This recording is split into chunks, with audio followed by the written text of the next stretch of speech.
Blade Runner es una película de 1982 dirigida por Ridley Scott, ganadora de 2 premios Oscar y que se ha convertido poco a poco en una película de culto de ciencia ficción. En el año 2019, un grupo de replicantes escapa de una colonia espacial en la cual trabajan, no se sabe con qué objetivo. Los replicantes, fabricados por Tyrell Corporation, se parecen físicamente a los humanos, aunque tienen una mayor agilidad y fuerza física, pero carecen de la misma respuesta emocional. Los replicantes fueron declarados ilegales en el planeta Tierra tras un sangriento motín ocurrido en el planeta Marte, donde trabajaban como esclavos. Un cuerpo especial de la policía llamado Blade Runners se encarga de identificar y matar a los replicantes fugitivos que se encuentran en la Tierra. Para identificar a los replicantes se utiliza una prueba haciéndole preguntas, un test llamado Void Camp, parecido al sistema de auditación que utiliza la secta de la cienciología y que se puede ver en la película The Master de Paul Thomas Anderson. La música de la película es del compositor griego Vangelis y esta es el tercer film de Ridley Scott luego de Los Duelistas y de la famosa película también de ciencia ficción Alien. Me parece que el valor de la película Blade Runner se encuentra más allá de una interpretación sociológica de lo que plantea, o más bien Blade Runner no plantea solamente un problema sociológico que tiene que ver con la esclavitud y la opresión. Los replicantes de la película mantienen a lo largo de todo el metraje una búsqueda metafísica. Lo que quieren es alargar su vida, que solamente dura 4 años. Fueron construidos para que durasen 4 años, lo que significa que sus creadores decidieron que iban a vivir tan poco tiempo. Y esta búsqueda es notablemente significativa y dolorosa en el líder del grupo rebelde, el más inteligente y el que llega más lejos en esta búsqueda, hasta el punto de que logra destruir a su creador y de que el Blade Runner, Rick Deckard, interpretado por Harrison Ford, es incapaz de acabar con él, es decir, el Nexus 6, Roy Batty, interpretado por Rutger Hauer. Y debemos recordar también que la película está basada en una novela de Philip K. Dick, es decir, que su historia no es original, de manera que, aunque la película presente algunas variaciones con respecto al libro, a veces dramáticas, el valor del film se encuentra a un nivel formal, no en la configuración de una historia, es decir, a un nivel puramente estético. Por ejemplo, en el libro no aparece la palabra Blade Runner por ningún lado, porque fue sacada por el director Ridley Scott de la novela Blade Runner, a Movie, de William S. Burroughs. El nombre original de la novela es ¿Sueñan los androides con ovejas eléctricas? La novela transcurre en San Francisco, la película en Los Ángeles. La creación de ese mundo oscuro es racialmente sincrético hasta niveles ridículos, promiscuo, densamente poblado, ecológicamente desastroso, tecnológicamente apabullante, aunque los seres humanos sigan siendo los mismos seres humanos de siempre y los poderosos siguen siendo los mismos poderosos, aunque vivan en un penthouse sacado de uno de los decorados de la metrópolis de Fritz Lang, o aunque hayan abandonado el planeta porque para ellos es inhabitable, es lo que valida esta obra maestra. El inicio del film presentándonos las imágenes de esa ciudad vista desde arriba, con las chimeneas de las fábricas lanzando esas lenguas de fuego y todos aquellos gigantescos anuncios publicitarios electrónicos, es algo que no se había visto anteriormente y que ha sido copiado cantidad de veces, por lo que se convierte en uno de los inicios cinematográficos más impresionantes de la historia del cine por su tono tremendo y épico, solamente comparable al inicio del Apocalipsis Now de Francis Ford Coppola o a la propia Metrópolis de Lang. Vemos en toda la ciudad creada por la película letreros en japonés con publicidad japonesa, debido a que se pensaba en los años 80 del siglo XX que Japón se apoderaría del mercado de los Estados Unidos, como en estos momentos se piensa que lo hará China. Fíjense además en los letreros en español del cine de esta imagen, quizás porque los norteamericanos pensaban también en los años 80 que los latinoamericanos se apoderarían poco a poco de los barrios más pobres y poblados de sus ciudades.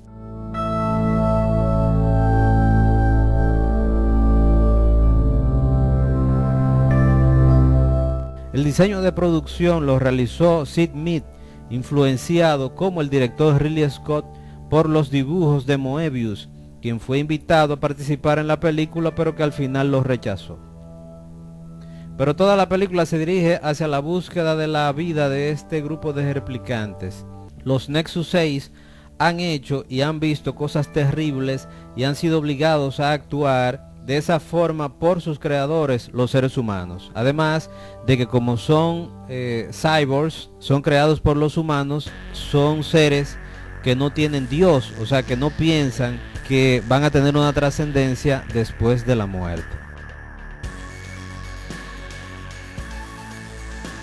Se les insertó en el cerebro una memoria falsa a los nuevos replicantes, aunque no a los Nexus 6, que saben que viven 4 años, para que creyesen que han envejecido, que han vivido una vida anterior. Es lo que sucede con Rachel, la secretaria de Tyrell, una replicante que no lo sabe y que es el interés amoroso de Rick Deckard, interpretado por Sean Young.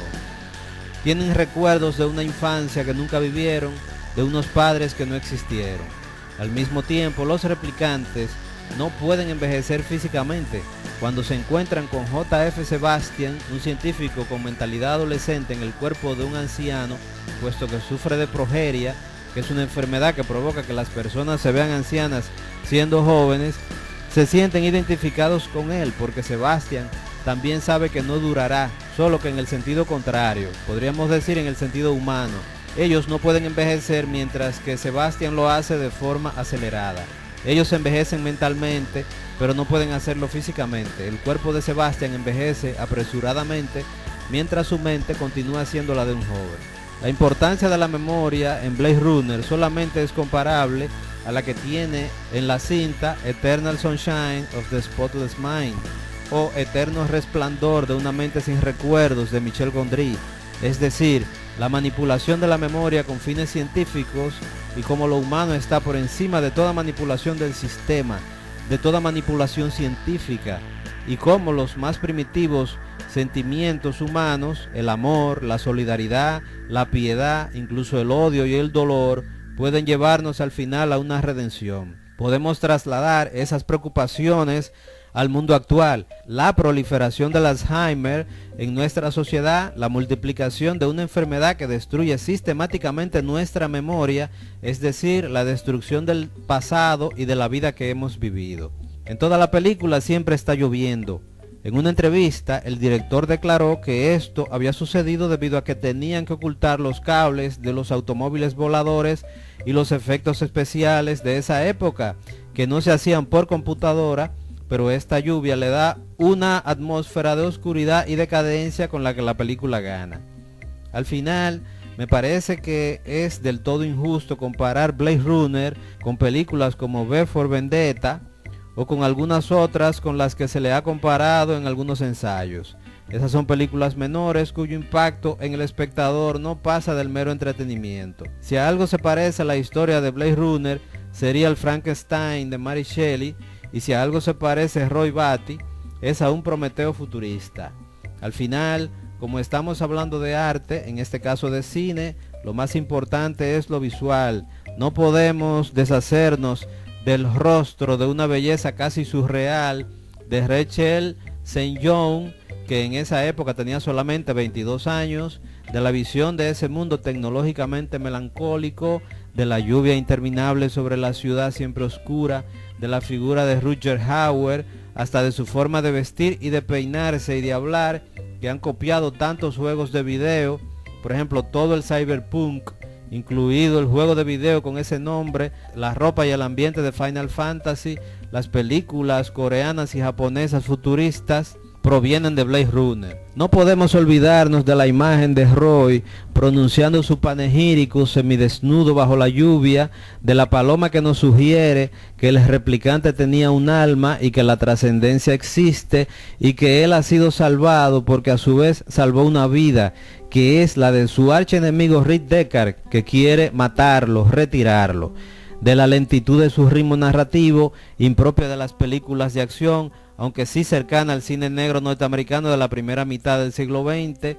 de su obsesión con los ojos, con lo que se ve, que se repite a lo largo de todo el filme. Rick mirando la ciudad que nosotros también vemos reflejada en uno de sus ojos, la prueba para descubrir a los replicantes se realiza a través de sus ojos. Roy y su compañero investigan el paradero de su creador a través del científico genético que les construyó los ojos, Priest, que es el personaje que interpreta Daryl Hannah, pintándose los ojos de negro con un aerógrafo, Roy asesinando a su creador, clavándole los dedos en sus ojos, hasta llegar a la confesión antológica del último Nexus 6 sobre las cosas bellas y terribles que ha visto a lo largo de su corta vida. También se ha criticado las actuaciones de Rachel y de Daryl Hannah, lo que me parece absurdo, puesto que ambas son replicantes, lo que quiere decir que lo más adecuado en ellas era una actuación sin emociones, seca, casi robótica. La escena final de la película original, cuando Rick Deckard y Rachel escapan, está sacada de unas tomas de la película El Resplandor de Stanley Kubrick, y el famoso origami que encuentra el Blade Runner en el pasillo del apartamento significa que el personaje interpretado por Edward James Olmos les ha permitido escapar. Los personajes de los replicantes secundarios, Joanna Cassidy y Brion James, no ha sido nunca destacada, aunque me parece que la de Joanna Cassidy, que es la camarera que vemos después en la película de Roger Rabbit, es sobresaliente. Harrison Ford nunca se sintió cómodo con la cinta, por lo que su actuación es desganada, mientras que Rutger Hauer creyó desde el principio en lo que se estaba haciendo, por lo que su actuación es extraordinaria. La película tiene por lo menos 3 versiones, pero para nosotros la mejor es la original,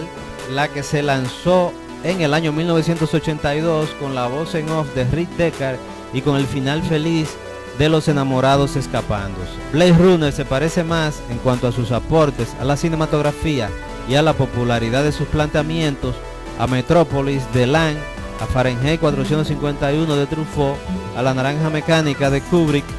o, aunque no le deba nada en el aspecto formal, aunque sí en sus preocupaciones ontológicas sobre la ciencia y el futuro, a Solaris de Tarkovsky, porque comparte con ella la genialidad de la obra maestra de ciencia ficción